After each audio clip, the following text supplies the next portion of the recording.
Hello, this is Dr. Harriet Frye on Capitalism Hits Home, an interpersonal update.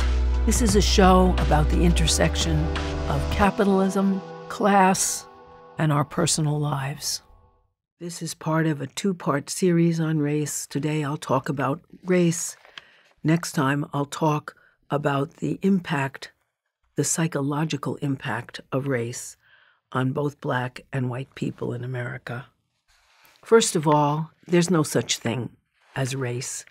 It's a socially constructed, artificial category that's used to justify oppression and exploitation of another people. It's based on details that would otherwise be irrelevant, like the shape of your nose or the texture of your hair or your skin color, which would otherwise not be very interesting at all. It can also be based on something like location. Italian immigrants in the United States, when they first arrived, were considered an inferior race. They were lynched when there were problems in the neighborhood. They were banned. They were considered with all sorts of racial slurs. I lived in New Haven, which had a big Italian population, when they first came and there was a problem in the neighborhood, if somebody got hurt, a whole posse could be rounded up that would lynch an Italian. The Irish, who are very white and usually blue-eyed, were considered an inferior race when England wanted to invade and exploit them. In fact, interestingly enough, they were portrayed by the English as white, chimpanzees. To justify the Norman invasion in Ireland in 1836, young Benjamin Disraeli, very famous British man, wrote, "The Irish hate our order, our civilization, our enterprising industry, our pure religion. This wild, reckless, indolent, which means lazy, uncertain, and suspicious race have no sympathy with the English character. Their ideal of human felicity is an alternation of clannish fights, broils, and coarse idolatry. Their history describes an unbroken circle of bigotry and blood." Gerald of Wales, earlier justifying the invasion of Ireland, said that they, the Irish, live on beasts only and live like beasts. This is a filthy people, wallowing in vice. Of all peoples, it's the least instructed in elements of the faith. They do not pay tithes or contract marriages. They do not avoid incest. This is according to the Cambridge historian Charles Kingsley. "I am haunted by the human chimpanzees that I saw along the hundreds of miles of horrible country. To see white chimpanzees is dreadful. If they were black, one wouldn't see it as so much, but their skins, especially when they are not tanned by exposure, are as white as ours." According to Edmund Spencer, as early as 1596, when Ireland was already invaded by England, "Marry, those be the most barbaric and loathly conditions of any people. They do use all the beastly behavior that may be. They oppress all men. They steal. They're cruel and bloody, full of revenge and delighting in the deadly execution, as well as licentious, swearing, and blaspheming. They are common ravishers of women and murderers of children." By the way, these are the descriptions of what the British were doing at the time to the Irish. according to Margaret Thatcher a whole lot later, you can't trust the Irish because they're all liars. The potato famine in Ireland killed 1 million people. 2 million more had to emigrate. Young people as young as 15 or 16 emigrated in order to make a living, because at home they would have starved to death.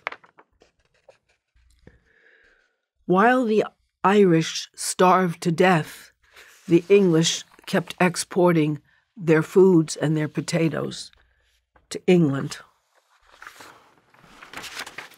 This is a quotation from Charles Trevelyan, who was the head of the British administration for famine relief during the Great Irish Famine, the potato famine. The judgment of God sent the calamity to teach the Irish a lesson. That calamity must not be too much mitigated.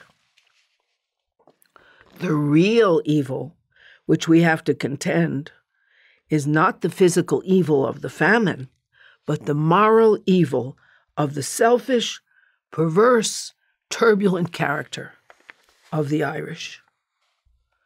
Alongside the No Irish Need Apply signs in the U.S. after World War I were signs saying no Irish, no blacks, no dogs. The Irish Department of Foreign Affairs stated that Irish soldiers, who were, of course, conscripted to fight for England in World War I, were treated more harshly in courts-martial because the British officers had a racist bias against Irish soldiers. Racism is created in order to exploit people's labor and oppress them, to steal their land and justify it on the grounds of their inferior status. Racism also provides scapegoats for people to hate, so they hardly notice or blame their actual exploiters or oppressors for destroying their quality of life. Race unites exploited groups with the class structure that exploits them. They turn their rage against the Irish, the black, the refugee, the Hispanic, etc. You displace what would be the sensible class solidarity that they would have with these groups with an identification and solidarity with the exploiter, as in, we are all British, no matter that you're starving. We are the true Americans. We, white people. You successfully divide and conquer while distracting people from the class solidarity that would threaten the system. Why is it so successful?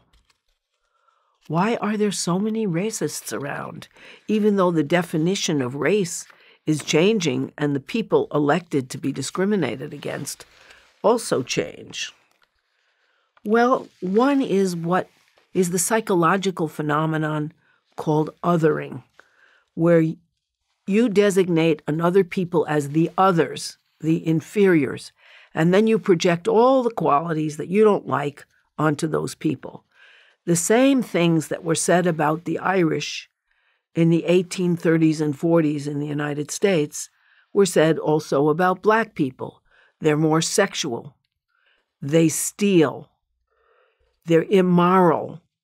These are the things that people are doing and behaving in these ways, but they don't want to claim it as their own legacy, their own problems, so they transfer them onto the other group and hate them in the other group, rather than look at them and condemn them in themselves. Another thing is that the people in charge, the people in authority, have extra power in difficult times. In Germany, with the ascent of Hitler, they had such a terrible inflation that you needed a wheelbarrow of money to go to the store and buy things. The Germans were also humiliated after World War I by their loss. They, like some Americans with Trump and others who follow truly dictatorial and destructive leaders, want to believe that the authority will save them, just like they did as children from authoritarian households, where you cleave to the authoritarian parent no matter what they do as a way to survive, because none of us survive without parents. And people just transfer that authoritarian impulse onto leaders who claim total authority and power. The U.S. government has been very involved, and is still very involved, in fostering racism. In the late 1950s to 70s, this was particularly apparent. The 60s and the late 50s were a frightening time for the U.S. government. There was an unpopular war, the war in Vietnam, combined with the militant civil rights movement of African Americans with some strong white support. There were riots of black people in the U.S. cities. The nation's two great and outstanding leaders were Martin Luther King and Malcolm X. They were both murdered when they called for white and black people together to stop race and class oppression of all citizens together. At the same time, internationally, the United States was also in a difficult position. African nations were throwing off the yoke of colonialism by white Europeans who used racism as a justification for slaughter, exploitation, and profiteering from African land, African natural resources, and African labor. Also at that time, the women's liberation movement began. Masses of U.S. women were organizing, and the women's movement was started by radical women who got activated and radicalized in opposing the war in Vietnam. This book, The Mighty Wurlitzer, is written from an anti-communist viewpoint that is very sympathetic to the FBI and the CIA and their efforts to promote racism after World War II. However, it's chock full of information, and all the information that I have is gleaned from the internet and from this book. What the Great Wurlitzer, and the Great Wurlitzer is a terrific image. It's a big organ in which you can pull the different stops and put things in different instruments. And they used all sorts of instruments to foster racism in the United States. It began when they hired Gloria Steinem. She was originally hired by the CIA to go to youth festivals where there were communists from the Soviet Union, and there were also the United States, each trying to interest young people in their different economies and systems. The USSR was criticized by being undemocratic. The U.S. was criticized on the basis of their racist lack of democracy for black people. The Cold War was on. And Gloria Steinem's job was to finger students who had interest in socialism or communism and counteract the accusations of the U.S. as racist.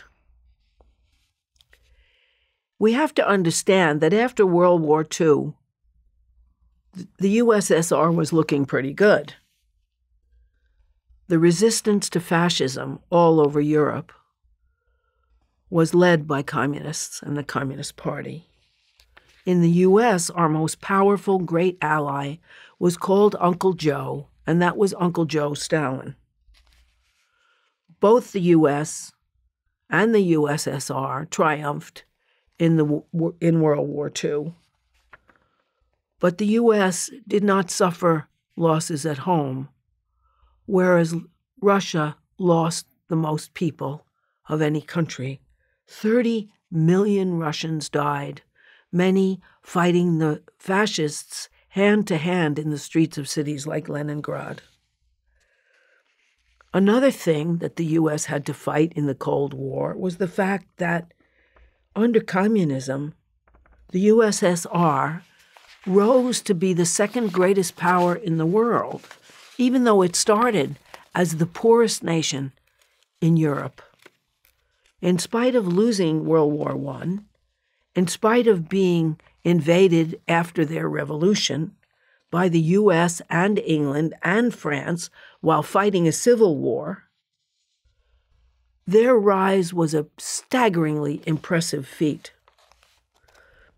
Also, U.S. communists and socialists were a key force in the energy and the labor behind organizing the CIO, the most powerful union that existed in the United States or exists at the moment. In addition, before the war was the Great Depression, which certainly gave capitalism a bad name.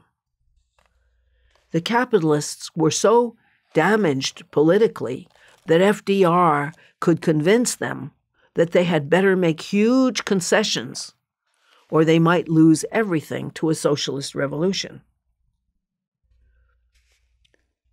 Roosevelt managed to create a 96.8% tax on the wealthiest, on their income, a 96.8%.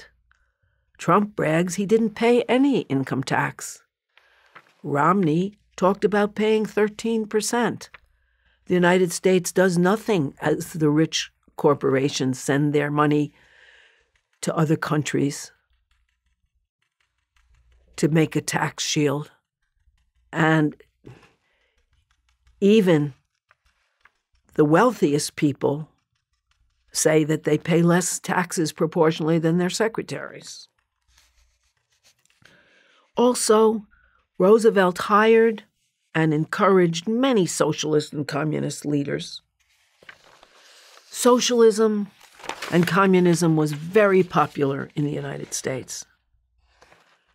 There was something that the capitalists had to accomplish, which they have been working on since the New Deal, and unfortunately they've had a lot of successes. They had to smash the communist sympathy that was so prevalent during World War II. The Cold War's purpose was to smash socialist and communist leadership, gains in the New Deal, and ideology, and disempower all those forces that led to the New Deal. We have to remember there were three great forces that led to the labor opposition and the powerful organizing that had hundreds of thousands of unemployed marching down Fifth Avenue in New York and had the Iowa militias fighting against the judges that condemned family farms and hanging those judges so that the Agricultural Recovery Act needed to be enacted in the Midwest. The capitalist powers needed to be ascendant. One way was to destroy the class unity that had been built up by the U.S. mass movements in the labor movement, the socialist movement, and the communist movement. At the end of World War II, 1 in 4 families, 1 out of every 4, 25% of U.S. families included an active, engaged communist member. Socialists were also very powerful. The capitalists wanted to destroy those forces that made the New Deal possible, and those are the Socialist Party, the Communist Party, and the militant labor movement, the CIO. To achieve the end of destroying class unity, they needed to make the civil rights movement divided. They needed to make that movement a race-only movement. Once Malcolm X and Martin Luther King were murdered, that was easier. And as the history attests, they were both murdered after they promoted class unity. The FBI and the CIA in the Mighty Wurlitzer operation paid numerous agents, many agents. They poured hundreds of thousands of dollars into paying agents to disrupt, create dissension, create splits in the Black movement, as well as the feminist movement, but right now I'm talking about the Black civil rights movement, between Black men and women, and Blacks and whites, and among Blacks, by sponsoring Black nationalist organizations that emphasized race unity and destroying those Black organizations that promoted unity and class transformation. The destruction of the Panthers is a case in point. In the beginning, they had their breakfast programs. They promoted Black and white together, making change, although they wanted Black leadership of their movement. They were very powerful. I lived in New Haven at the time, and I could watch the transformation of the Black Panther Party from their origin to an adventuristic, thug-like group that divided the left wherever they could. I was a leader in the feminist movement at the time in the 60s. We had organized with the Panthers a march in support of Erika Huggins and the Black imprisoned Panthers. We were treated so terribly by agents from the Panther Party that it was evident that they were trying to disrupt that unity rather than keep it. What brought the Panthers down was an agent, Alex Rackley, pushed the Panthers, and then they discovered him, and other agents urged the Panthers to torture him to death, which they did. Very interesting what happened to that group, which started out as a both race and class conscious group. Gloria Steinem ghost wrote a book under the name Michelle Alexander, who was a Black woman who was quite active. The book was called Macho and the Myth of the Black Superwoman. It was reviewed and put on the cover of Ms. Magazine, another CIA operation, and front. The book encouraged groups like, quote, hate Black men groups to form, and blamed Black men for the oppression of Black women. It was another strategy to divide and conquer that movement. When the book was exposed as ghostwritten by Steinem, a CIA front, Michelle Alexander, whose name was on the book, killed herself. The CIA and the FBI efforts were mounted to stop class unity. They had much too much success. Identity politics replaced class analysis and deliberately combined with a repudiation of unity, which paralyzed our movement. Racial and sexual discrimination created justified rage, which was then used to divide us and perpetuate the class, race, and sex discrimination that still marks U.S. life now. We're only now beginning to emerge from that damage. A united movement, including all the people who want Black lives to matter, including the climate movement, which is integrated and urging integration, including the movement to end shootings, with Black and white and Hispanic students together protesting their slaughter at the schools. including democracy at work and the co-op movement that wants cooperative economic system where we all do the work and share in the decisions of what we produce and how we produce it. Only now, for the first time in the last 5 or 10 years, are we beginning to realize that we need class unity, and has the right-wing CIA, FBI, corporate capitalist attempt to divide and conquer our movement and change the Black movement into a race-only movement, as well as the women's movement into a gender-only movement, rather than making all of those things goals of an egalitarian America. We can't really let them divide us anymore.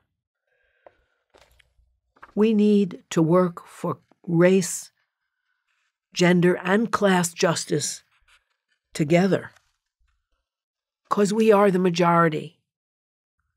And only as a majority can we make the changes that will allow us to win. That's what we have. They have the money, and they have many of the levers of power. But we have the people if we unite. And so in completing this aspect of my talk, I want to stress that race is a human construction used to polarize the unity of people who are oppressed and exploited and get them to identify, get the whoever is considered white at the time, to unify with the oppressors on the basis of their skin color and against a group that they can discriminate against and use as kind of pressure valves to relieve the pressure because on the society of its business cycles, because capitalism creates business cycles where millions of people lose their jobs or get paid less, like it has recently. But if it's Blacks who are chosen and Hispanics who are chosen to go first, the majority that used to be white doesn't have to feel that capitalism is a system that will betray them. So that's another reason for the racism, as well as getting people to identify on the basis of whatever unites them with their exploiters, whether it's that they're British, even though many of the British was a terrible class society. But if they could identify as British, unlike the brutish and rejected Irish people, they could super exploit the Irish and feel lucky to be British. Or in the United States, where whites could get the first advantage on jobs and housing and feel lucky to identify as white against Black people who were more discriminated against, or Hispanics, or at one point Irish, or Italians. That's what we have to stop. We have to unite for a race, class, gender transformation of the United States. Thank you for listening. This episode has been brought to you by Democracy at Work. Please support our work. Visit our website at democracyatwork.info.